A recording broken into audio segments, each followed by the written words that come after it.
আমরা বাংলাদেশের জাতীয় শত্রুদেরকে মনে করিয়ে দিতে চাই, চট করে বাংলাদেশে আসা যাবে না। যত বড় শক্তি থাকুক, আপনি যত বড় ফেরাউন নমরুদ হন, যত বড় সাম্রাজ্যবাদী শক্তি আপনার পাশে থাকুক না কেন, মনে রাখবেন আবু সাইদ আর মুগ্ধরা চট্টগ্রামে যেভাবে সাইফুল হয়ে ফিরে এসেছে, যাত্রাবাড়ির 58 শহীদের উত্তরসূরিরা আবার নতুন করে ফিরে আসবে। দিল্লির দাসত্ব, ইসকনের নামে অরাজকতা, আনসার লীগের নামের অভদ্রতা, ছাত্রলীগের গুন্ডামি বদমাইশের দিন বাংলাদেশে আর ফিরে আসবে না। আওয়ামী লীগের কবর রচিত হয়ে গেছে বাংলার জমিনে, এবং যাত্রাবাড়ির বিপ্লবী চত্বর থেকে শহীদরা সেই কথা আবার মনে করিয়ে দিয়েছে। বাংলাদেশে আওয়ামী লীগ জাতীয় পার্টি আর 14 দলের ইতিহাস হচ্ছে মুসলিম লীগ হয়ে যাবার ইতিহাস। আওয়ামী লীগের ইতিহাস হচ্ছে ডাইনোসরের মতো কঙ্কাল হয়ে পৃথিবীর ইতিহাস থেকে হারিয়ে যাবার ইতিহাস। আওয়ামী লীগের ইতিহাস হচ্ছে ফেরাউনের মতো পানিতে ডুবে যাওয়ার ইতিহাস। আওয়ামী লীগের ইতিহাস হচ্ছে কারবালার ময়দানে রক্তস্নাত পরিবেশ থেকে উধাও হয়ে যাওয়ার ইতিহাস। আওয়ামী লীগের ইতিহাস হচ্ছে শত শত হাজার হাজার বিপ্লবীদেরকে চ্যালেঞ্জ করে পরাজিত হবার ইতিহাস। পরাজিত শক্তিরা বাংলাদেশে আর ফিরে আসবে না। যাত্রাবাড়ির শহীদরা জীবিত হয়ে আবার ফিরে আসবে, আবার লড়াই করবে, আবার আমাদের সামনে দাঁড়াবে। প্রিয় দেশবাসী, বাংলাদেশের শত্রুরা দেখতে পাচ্ছেন গত 3-3.5 মাসে সীমান্তের মধ্যে এবং সীমান্তের বাইরে থেকে আমাদেরকে হুমকি দিচ্ছে। ভারতের সৈন্যবাহিনী নাকি উত্তর দিনাজপুরের সীমান্তে এসে দাঁড়িয়েছে। বিজেপি হুমকি দিচ্ছে বাংলাদেশের সীমান্ত নাকি তারা অবরোধ করবে। নেপালের মতো আমাদের সীমান্ত থেকে বাংলাদেশে যত পণ্য আসে, ডাল, চাল, নেপালের মতো একটা ছোট্ট দেশ থেকে শেখেন। তারা আপনাদের অবরোধের মুখে লড়াই ছেড়ে দেয় নাই।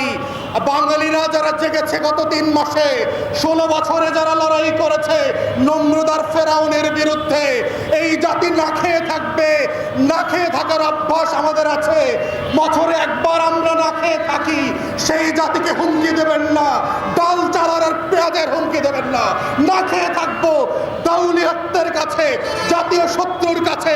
বাংলাদেশের স্বাধীনতা, সার্বভৌমত্বকে গাদ্দার বেঈমানদের মতো, আওয়ামী লীগের মতো আমরা বিক্রি করে দেব না।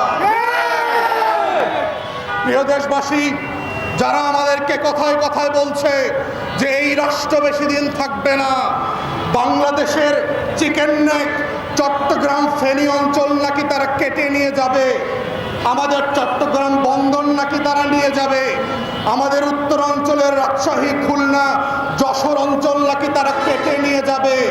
বোকার স্বর্গে বাস করছেন, রাতের স্বপ্ন দেখতে থাকেন।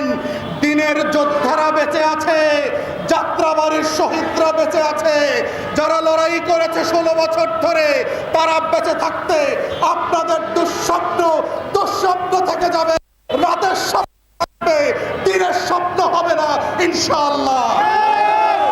তাই আমরা বলছি যাত্রাবাড়িবাসীকে, আপনারা বাংলাদেশে ইতিহাস তৈরি করেছেন। বাংলাদেশের স্বাধীনতা লড়াইতে বাংলাদেশের নমরুদ আর ফেরাউনের বিরুদ্ধে যে যুদ্ধ হয়েছে, জাতীয় পার্টি আর 14 দলীয় মির্জাফরদের বিরুদ্ধে যে লড়াই হয়েছে, এই লড়াইয়ে যাত্রাবাড়ির ইতিহাস লাল সবুজের পতাকার ইতিহাস। যাত্রাবাড়ির ইতিহাস 20 কোটি মানুষের স্বাধীনভাবে বেঁচে থাকবার ইতিহাস। যাত্রাবাড়ির ইতিহাস হচ্ছে লাল সবুজের পতাকার উপরে ইসকনের পতাকা উড়বে না, সেটা প্রমাণ করবার ইতিহাস। যাত্রাবাড়ির ইতিহাস হচ্ছে রক্ত দেবে, বুলেটের সামনে যুদ্ধ করবে, জীবন দেবে, লাশের উপর লাশ জমবে, তারপর নমরুদ আর ফেরাউনের কাছে মাথা নত না করবার ইতিহাস। এই যাত্রাবাড়ির ইতিহাস শুধু যাত্রাবাড়িতে না, বাংলাদেশের শহরে শহরে, প্রান্তে প্রান্তে, জেলায় জেলায় তৈরি হয়েছে।